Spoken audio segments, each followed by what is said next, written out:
कर दी। दिल्ली सरकार ने एक दिन का विधानसभा का सत्र बुलाया और बीजेपी के कार्यकर्ता विधानसभा का घेराव करने सड़क पर उतर आए। बीजेपी का आरोप है कि दिल्ली सरकार एमसीडी को 13,000 करोड़ रुपए का फंड जारी नहीं कर रही, जिसकी वजह से दिल्ली की तीनों एमसीडी अपने कर्मचारियों की तनख्वाहें तक नहीं दे पा रही, जिसका विरोध करने बीजेपी के कार्यकर्ता विधानसभा के सामने पहुंच गए।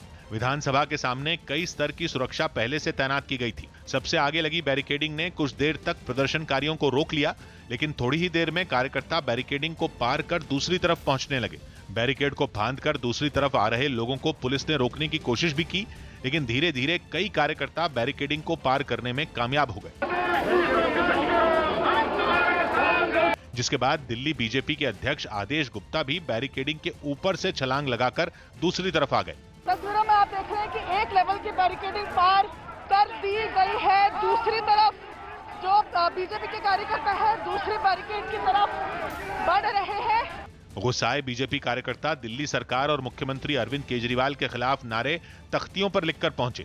अचानक अफरा तफरी और हंगामा शुरू हो गया। दिल्ली के मुख्यमंत्री 13,000 करोड़ रुपया निगम का बकाया दे नहीं रहे, डकार कर बैठे हुए हैं। हालांकि अगली बैरिकेडिंग पर पुलिस और अर्धसैनिक बलों की तैयारी मजबूत दिखी, लेकिन विधानसभा के घेराव के साथ ही बीजेपी ने आम आदमी पार्टी के खिलाफ लड़ाई तेज कर दी। दिल्ली के तीनों नगर निगमों के मेयर भूख हड़ताल पर बैठ गए और यह ऐलान कर दिया कि जब तक दिल्ली सरकार एमसीडी का फंड जारी नहीं करेगी तब तक भूख हड़ताल खत्म नहीं होगी।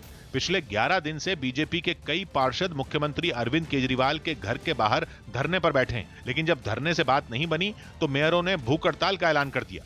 बाकायदा भूख हड़ताल पर बैठने वालों को तिलक कर उन्हें माला पहनाई गई। ठंड कोई रहम नहीं कर रही, इसलिए रजाई तक का इंतजाम किया गया। 22 निगम पार्षदों ने, जिसमें तीनों महापौर भी हैं, अनिश्चितकालीन भूख हड़ताल पर बैठेंगे। दिल्ली में एमसीडी की कमान बीजेपी के हाथ में है और दिल्ली सरकार आम आदमी पार्टी चला रही है। बीजेपी का आरोप है कि बीते 7 साल में दिल्ली सरकार पर एमसीडी का 13,000 करोड़ रुपए बकाया है। ड्रग्स केस में एनसीबी ने करण जौहर को नोटिस भेजा है। ये नोटिस उनको एक पार्टी के वीडियो की शिकायत मिलने पर भेजा है। ये बातचीत उनके घर पर हुई थी, जिस पर उनसे जानकारी मांगी गई है। इस वीडियो की शिकायत मनजिंदर सिंह सिरसा ने की थी, जिसके बाद एनसीबी ने इसकी जांच की थी। कर्ज से जूझ रहे पाकिस्तान में महंगाई इस कदर बढ़ गई कि लोग सब्जियां खरीदने से पहले भी 100 बार सोचने को मजबूर हैं। आलम यह है कि सर्दियों में हर रसोई की जरूरत मानी जाने वाली अदरक की कीमत ही 1,000 रुपए प्रति किलो के पार जा चुकी है पाकिस्तान में, जिसकी वजह से वहां लोगों में हाहाकार मचा है। आसमान छूती इस महंगाई से खुद इमरान खान की पूर्व पत्नी रहमान खान तक परेशान हो गई। उन्होंने ट्विटर पर एक न्यूज चैनल का वीडियो पोस्ट किया, जिसमें मौजूद पत्रकार इमरान सरकार की पोल खोलता दिखा। रावलपिंडी में भी सब्जियों को पर लग गए और इस अदरक जो है वो 1,000 रुपए किलो तक है। हालात ये हैं कि कभी 100 से 150 रुपए किलो तक मिलने वाली अदरक सीधा उछलकर 1,000 के पार पहुंच गई। भाव आसमान छूने लगे तो दुकानदारों ने अदरक को रखना ही बंद कर दिया। अपनी सब्जियां आज यहाँ पर सजाई हैं, अदरक को क्यों नहीं सजाया? अदरक महंगे बहुत था, इसलिए नहीं लाए।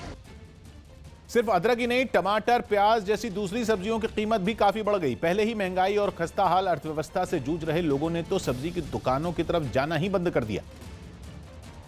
लोग तो बिल्कुल जी तबाह हो गए हैं जब से ये तब्दीली सरकार आई है। लोगों की मुसीबत सिर्फ इतनी नहीं, एक तरफ जहां वो सब्जियां खाने को तरस रहे हैं तो दूसरी तरफ उनकी सरकार बढ़ती महंगाई को लाचारी के साथ देखने के अलावा कुछ कर नहीं पा रही। सुप्रीम कोर्ट ने